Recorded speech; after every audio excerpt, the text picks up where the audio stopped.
दोस्तों नमस्कार। आपका आयुर्रिदम चैनल में बहुत बहुत बहुत स्वागत है और अभिवादन है। आइए आज हम जानते हैं कि कौन ऐसी गलती है जो हम लोग बीपी चेक करने में करते हैं, जिससे इसका बड़ा खामियाजा हमको एक पेशेंट के रूप में भुगतना पड़ता है और हम आजीवन दवा खाने के लिए मजबूर हो जाते हैं। ये बहुत ज़रूरी है। अक्सर 90% लोग ये गलत तरीके से अपना बीपी चेक करते हैं और इसका नुकसान उनको ये होता है कि वह दिन प्रतिदिन स्ट्रेस में चले जाते हैं, ये सोचकर कि यदि हम इतना सब अच्छे ढंग से करते हैं, खान पान का ध्यान रखते हैं, तब भी हमारा बीपी क्यों बढ़ा हुआ है, शुगर क्यों बढ़ा हुआ है। तो सबसे पहले देखिए गलती कहाँ हो रही, उसका मॉनिटर करो। कुछ लोग जो घर पर बीपी अपरेटस, जैसे हमारे पास भी है, देखिए ये काफ होता है इसका और ये बीपी अपरेटस है, देख रहे हैं ना, हमारे पास भी है। कुछ लोग अपने घर पर रखते हैं, लेकिन गलती क्या करते हैं कि वे आकर बैठे और बीपी चेक करने लगे, तो परेशानी बढ़ जाती है। ऐसा नहीं करना है। सबसे पहले देखिए कोई भी एक, आइए आप आराम से बैठिए, आपका पैर जमीन में लगा होना चाहिए, पैर को कभी क्रॉस करके मत बैठिए, हाथ को बिल्कुल हृदय के पोजीशन में यूं रखिए, कोशिश करिए दोनों हाथ को रखिए। अगर दोनों ना हो सके तो जिस हाथ में काफ लगाते हैं उस हाथ में रखिए। एक चीज़ और ध्यान देने की ज़रूरत है कि कभी भी बीपी का जो काफ होता है ना, इसको दाएं हाथ में नहीं बांधना चाहिए। अक्सर लोग ये गलती करते हैं, घर पर भी और बाहर अस्पताल में भी। अस्पताल में तो क्या होता है, आजकल दौड़ भागी की वजह से अक्सर लोग डॉक्टर से अपॉइंटमेंट लेकर जाते हैं।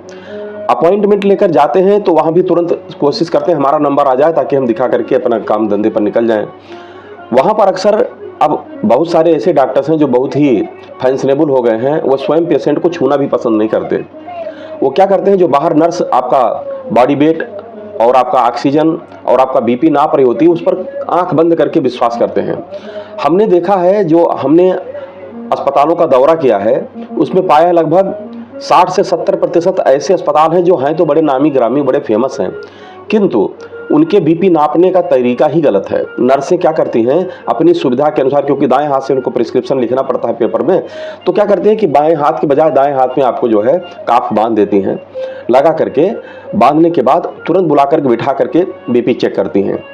यदि आप में थोड़ा धैर्य है तो उनसे कहिए कि आप ऐसा करिए मैडम, 5 मिनट बैठ जाइए, थोड़ा लंबी सांस लीजिए, जब आप बॉडी रिलैक्स कर लें तब वहाँ पर बैठकर बीपी चेक कराइए, ऑक्सीजन मॉनिटर कराइए, आपको बेहतर परिणाम मिलेगा। नहीं तो दाएं हाथ पर जब आप काफ लगवाते हैं ना, तो हमेशा आपका डायस्टोलिक 5 डिग्री मतलब 5 डिजिट और सिस्टोलिक जो है 10 डिजिट ज़्यादा दिखाता है। से फॉर एग्जाम्पल यदि आपका बीपी नॉर्मल 120/80 है, तो अगर आप दाएं तरफ काफ लगाकर अगर किसी ने चेक किया है तो विश्वास करिए वह ऊपर का जो सिस्टोलिक होता है वो 130 और नीचे जो 80 दिखाता है 85 आएगा।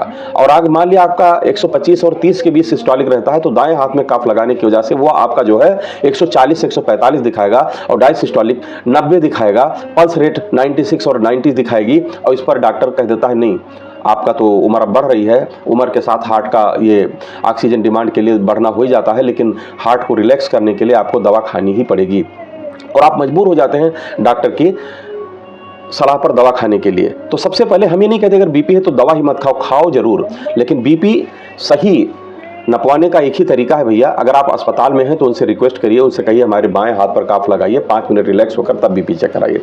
और यदि आप घर पर स्वयं चेक कर रहे हैं तो सबसे पहले जाइए जहां बीपी अपरेटस आपका रखा है, वहां पर आराम से बैठ जाइए, कोई बढ़िया सा एक म्यूजिक लगा लीजिए। और म्यूजिक लगाना इसलिए कहते हैं ताकि आपका दिमाग तुरंत जो है अच्छे से जो है काम करे, और काम तो अच्छा करेगा ही, साथ में आपका माइंड रिलैक्स हो जाएगा।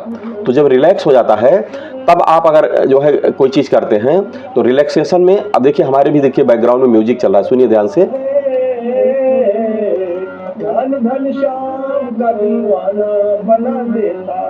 आपने सुना।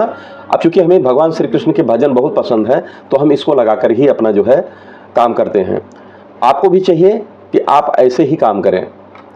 तो अक्सर ये होता है कि आप छोटी छोटी गलतियां करते हैं और उस गलतियों का खामियाजा स्वयं भुगतने लगते हैं, लेकिन हमें नहीं चाहते कि आप वो गलती करें और वो गलती ना हो, इसलिए हम आपको ये सब ट्रिक बता रहे हैं।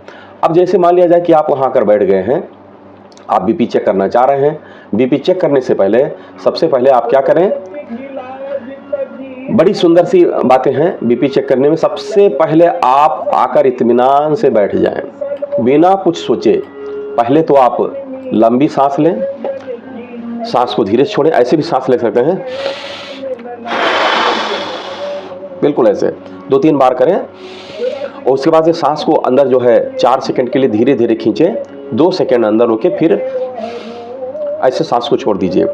अब आप अपने हाथ से ये जो काफ है ना, इसको यहाँ पर बांधिए। बांधते समय आपको ये चीज़ देखना है कि हाथ पर भैया ये जो भुजा है ना, ये इसके 2 इंची ऊपर ही काफ बंद है। और जो इसमें ये दिख रहा है ना, ये चीज़, ये बिल्कुल यहाँ पर होना चाहिए। देखिए इस पर होना चाहिए, इस नस पर यहाँ पर होना चाहिए। ये नहीं कि इधर लगा दिया, इधर कैसे भी लपेट दिया। और उसको इतना टाइट करिए कि जो है बांधने पर जब उसमें प्रेशर आता है तो बहुत ज़्यादा जकड़न ना पैदा करे, नॉर्मल रहे। आराम से बैठ जाइए, पैर को क्रॉस मत करिए, पैर को सीधा रखिए। कोशिश करिए हाथ आपकी ऐसे हो, ऐसे बिल्कुल इतने पोजीशन पर हो, और धीरे से बटन दबाइए। उस समय आप नॉर्मल सांस लीजिए। म्यूजिक को ध्यान में सुनिए, हो सके तो आंख बंद कर लीजिए। जब ये मॉनिटर आपका बीबी मॉनिटर कर देगा, तब आप आराम से उसकी रीडिंग लेकर देखिए, आपको विश्वास होगा। अगर आप चाहते हैं अपने आप को चेक करना तो तुरंत आकर बीपी चेक करते हैं तब, और थोड़ा हमारे बताए हुए उपाय के बाद आप बीपी चेक करिए। तकरीबन आपको बहुत 10 से 15 डिजिट का डिफरेंस दिखाई देगा। दवाई खाना बुरी बात नहीं है, लेकिन यदि जरूरी हो तब, नहीं तो हर दवाओं के साइड इफेक्ट होते हैं। वो चाहे आयुर्वेदा के हो, चाहे सिद्धा के हो, चाहे यूनानी हो, चाहे होम्योपैथी हो, इवन चाहे एलोपैथी और तिब्बतियन मेडिसिन हो। मेडिसिन होता है भैया। अगर आप भोजन डाइट वाला करते हैं, अच्छा करते हैं, एक्टिव हैं, एक्सरसाइज करते हैं, सब कुछ अच्छे से करते हैं, तो हमें तो नहीं लगता कि आपको कहीं जो है दवा की ज़रूरत पड़नी चाहिए। बाय द वे, आपका हार्ट कोई पहले से डिफेक्टिव ना हो, सब कुछ नॉर्मल हो, आपकी आदतें खराब ना हो, बीड़ी धूम्रपान ये सब ना करते हों, सिगरेट तंबाकू का सेवन ना करते हों, तो हमें नहीं लगता कि आपको इसकी ज़रूरत है। भगवान ने इसको इतना मजबूत बनाया होता है कि फ्राइड फूड, देखिए जब तक आप 25 साल की उम्र तक हैं तब तक जो भी किया, कैसे किया, दौड़ भाग, लेकिन जब आप थोड़ा और उम्र में बढ़ते हैं तो आपको धूम्रपान तो खैर उससे तलाक ले लीजिए, सिगरेट बीड़ी पान तंबाकू शराब से तलाक ले ही लीजिए। साथ में भैया भोजन में तली भुनी चीज़ें को अवॉइड कर देना चाहिए।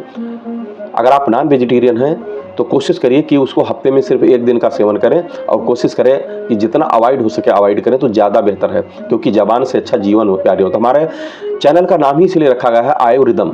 आयु मतलब होता है जीवन, रिदम मतलब होता है समांतर रूप से, सुचारू रूप से म्यूजिक की तरह चले, यानी कि आपको अच्छा लगे। आराम से बैठिए। कभी भी देखिए बीपी सही अगर लेते हैं तो आपको सही रीडिंग मिलेगी, और सही से आपका जो है हर चीज़ फिट रहेगा।